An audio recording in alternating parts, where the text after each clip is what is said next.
Hola, ¿qué tal? Vamos a hablar hoy del periodo de entreguerras y la Segunda Guerra Mundial. Ya estoy sufriendo mucho para resumir todo esto porque tenemos que hablar de la Revolución Rusa o las revoluciones rusas después del crack de 1929 y la Gran Depresión que sigue, después el ascenso de los totalitarismos seguido de la Segunda Guerra Mundial y la recuperación, la posguerra, la creación de la ONU y la Guerra Fría, el principio de la Guerra Fría. Bien, es muchísimo. La Revolución Rusa de 1917 es la revolución que ocurre en el país más grande del mundo en estos años, cuando está terminando la Primera Guerra Mundial, y como resultado se creará un nuevo país. Desaparecerá el imperio de los zares y se creará la Unión de Repúblicas Socialistas Soviéticas, la URSS.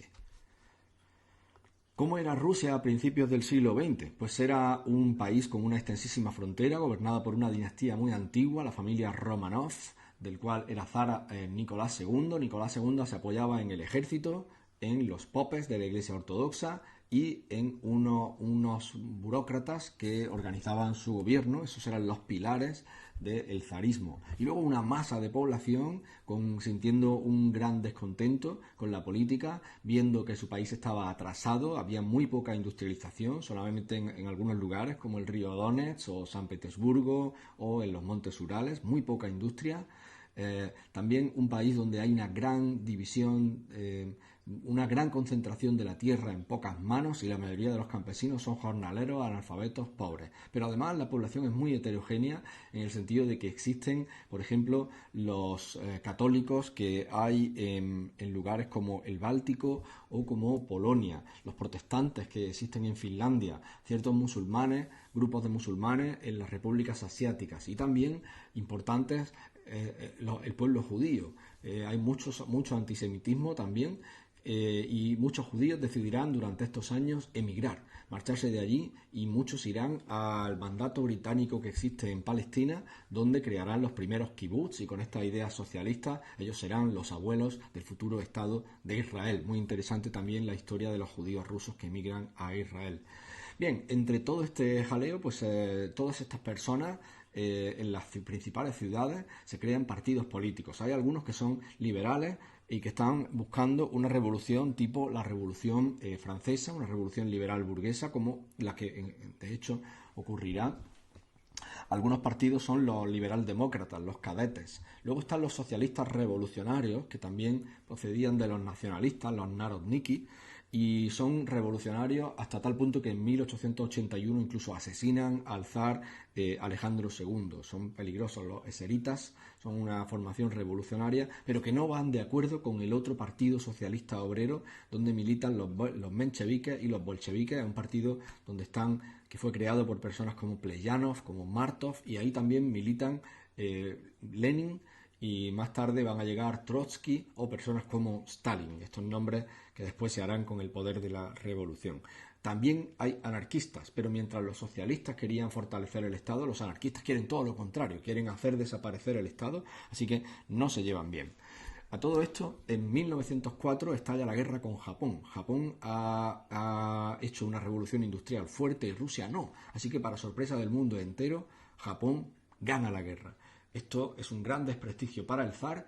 Un grupo de personas descontentos avanzan hacia el Palacio de Invierno, allí en San Petersburgo, el Palacio de Invierno donde hoy se sitúa el Museo Hermitage, este maravilloso museo de arte, y ante el Palacio de Invierno se manifiestan. Ese día el zar justamente no está en palacio, está en otra de sus villas residenciales porque tiene varias casas, pero los soldados empiezan a disparar.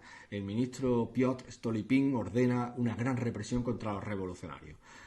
Esto se recuerda en Rusia como el Domingo Sangriento. Es un día muy duro para los rusos. Hay tres consecuencias principales. Una, que los revolucionarios se han organizado en asambleas llamadas soviets, asambleas que han crecido como setas o de manera espontánea en muchos lugares. La indignación de la gente las ha hecho organizarse en soviets, asambleas. La segunda es que uno de los revolucionarios decide escaparse de allí para que no lo maten, y este es Vladimir Ilich Ulyanov Lenin. Lenin decide marcharse de allí. Se va a Suiza, donde se pondrá en contacto todavía con muchos más revolucionarios y continuará planificando y desarrollando una estrategia para cuando pueda regresar a Rusia, y lo hará en 1917.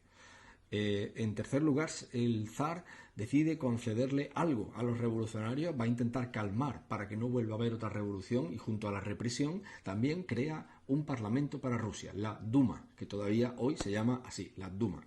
Pero la Duma no tendrá ningún papel importante en estos años. En los siguientes años ocurren que el Partido Socialista evoluciona, los bolcheviques dominan el partido ante los mencheviques, Lenin se hace con las riendas del partido incluso en la distancia. Por otro lado, en 1914 estalla la Primera Guerra Mundial y Rusia se ve implicada ante los imperios centrales. Muchísimos hombres del pueblo están muriendo, y al mismo tiempo también los militares se hacen bastante importantes en el gobierno de Rusia. En situaciones de guerra siempre ocurre esto. Además, hemos dicho que como consecuencia de la revolución de 1905 se habían formado ya estos soviets, y en los siguientes años la gente continúa, esos movimientos efervescentes de población continúan organizándose, y los partidos políticos pues están luchando por ver qué tipo de revolución se quiere hacer. Ocurrirá una revolución doble en 1917, una revolución burguesa en febrero. En esta revolución se depondrá al zar y pasarán a ser una república rusa, y los gobiernos de Lvov y después de Kerensky serán gobiernos que hagan tímidas reformas, pero no calman al pueblo, y sobre todo no se salen de la Primera Guerra Mundial, de lo que ellos le llaman, no la primera, porque no saben que va a haber una segunda, le llaman la Gran Guerra. No se salen de la guerra europea. Así que los bolcheviques cada vez están teniendo más inscripciones en el partido, cada vez los bolcheviques son más personas, y cuando llega octubre, que por cierto para nosotros el 7 de noviembre, porque en el calendario ortodoxo y el católico hay un pequeño desfase, pues cuando llega el mes de octubre para los rusos, se produce una segunda revolución, pero esta revolución no es burguesa, no es una revolución liberal burguesa como la Revolución Francesa, sino que ya no solamente piden separación de poderes o una constitución. La revolución bolchevique es una revolución comunista, y según las ideas que había escrito y que seguía el socialismo marxista, que es el que estudia Lenin. Lenin decide que tiene que haber una dictadura del proletariado para que el país se reorganice. Durante unos años habrá un tránsito, y bueno, comienza en 1917 esta revolución que lleva el marxismo radical por primera vez en el mundo al gobierno de un país. Los soviets apoyan esta revolución. Lenin no hubiera podido hacer esto, de hecho, sin los soviets. Poco a poco, dentro del partido bolchevique y en este clima de guerra, además, hay que organizar la paz, porque lo primero que ha prometido Lenin a los soviets, lo que han prometido los bolcheviques a los soviets, es el siguiente lema: pan, paz y tierra. Pan, porque mucha población rusa tiene hambre; paz, porque se van a salir de la guerra; y tierra, porque han prometido una reforma también de la propiedad, un reparto de las tierras. El Partido Comunista se hace con las riendas de la situación y firma con los alemanes un tratado donde se rinden. Esto supone enormes pérdidas territoriales, un tratado doloroso para Rusia, es el Tratado de Brest-Litovsk. Al mismo tiempo se aprueba una constitución para Rusia, y comienza una guerra, porque muchas personas de Rusia, algunas personas no aceptan el nuevo gobierno bolchevique. Así que comienzan los partidarios del rey y de algunos partidos políticos, piden ayuda a los extranjeros, y se forma un ejército que le llamamos el Ejército Blanco, que apoya al zar y apoya un parlamento, un gobierno burgués. Pero por otro lado, Trotsky se ocupa de organizar un ejército que defienda la revolución socialista marxista, y este será el Ejército Rojo. Durante 5 años prácticamente la guerra continúa, y será una guerra muy dura entre los propios rusos, pero con participación de muchos ejércitos extranjeros. O sea que tras la Primera Guerra Mundial no se terminó la guerra, sino que la Primera Guerra Europea se trasladó a Rusia durante 3 o 4 años más.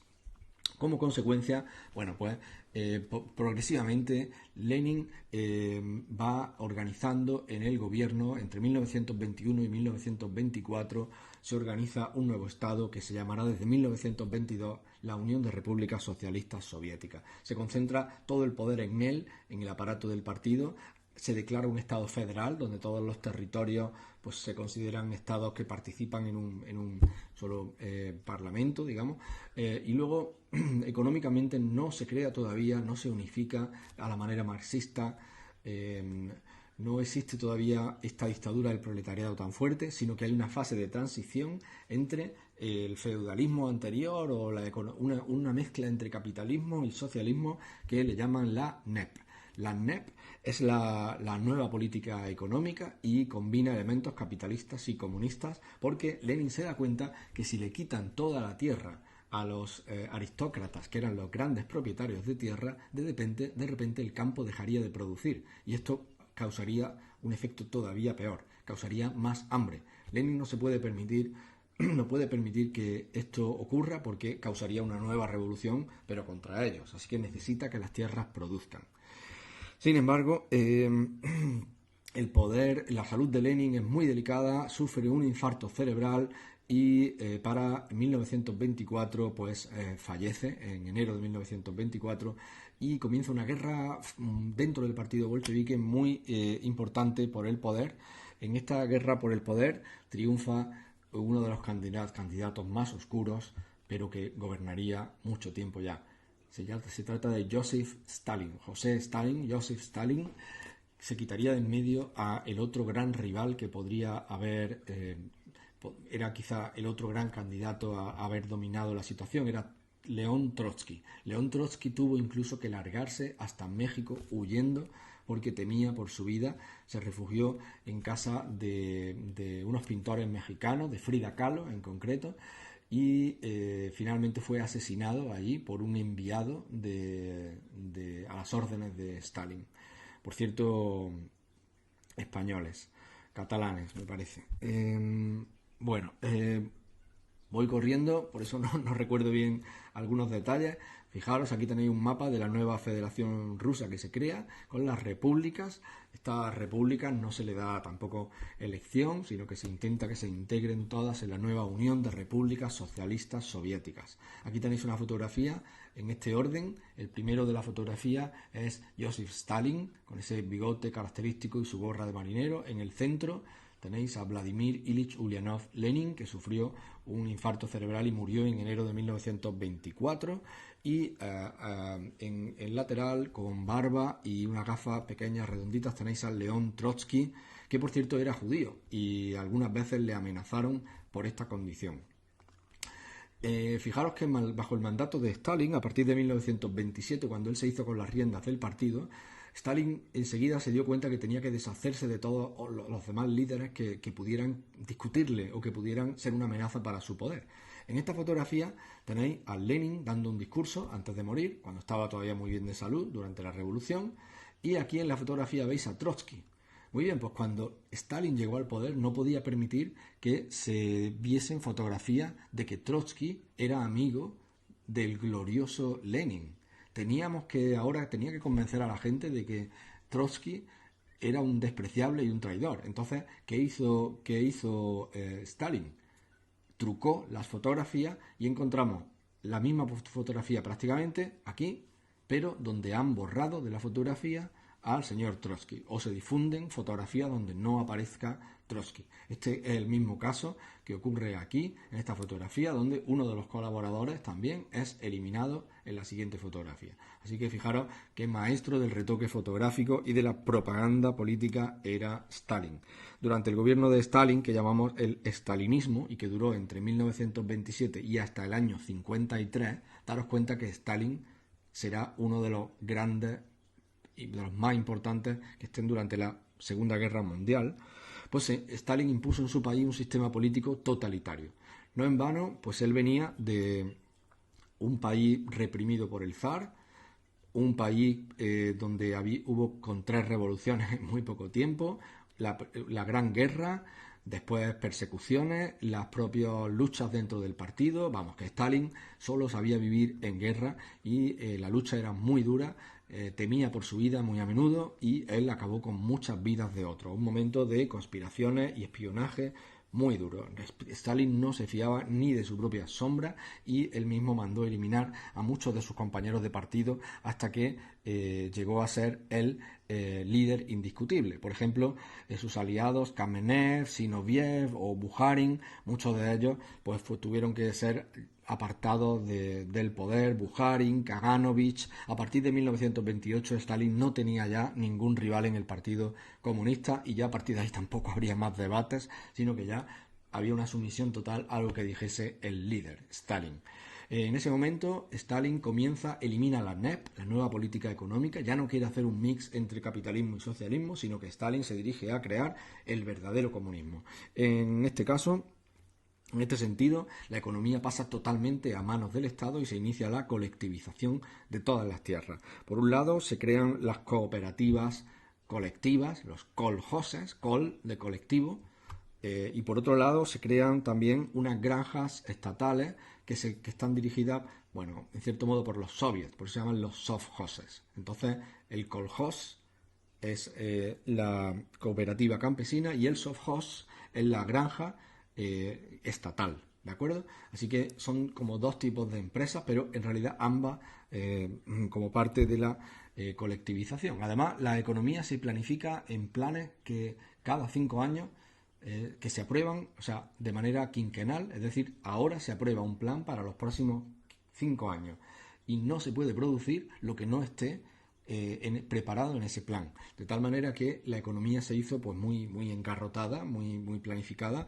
Hubo un gran desarrollo porque Rusia, no lo olvidemos, era un país tremendamente atrasado. Stalin llevó a Rusia en esos años hacia la industrialización, creó muchísima industria pesada y ya que todo el mundo era teóricamente igual, no se desarrolló una industria de bienes de consumo, por tanto no produjo una mejora del nivel de vida. Recordamos, por ejemplo, que el periodista sevillano Manuel Chávez Nogales viajó en los primeros años a Rusia y dio noticia de que muchos obreros creían que esta revolución había sido hecha a su beneficio, pero sin embargo no veía ninguna mejora en su nivel de vida. Lo que veía era una dictadura del Partido Comunista. El primer plan quinquenal vino de 1929 al 33 y estaba dirigido por un ministerio que se llamaba el Gosplan.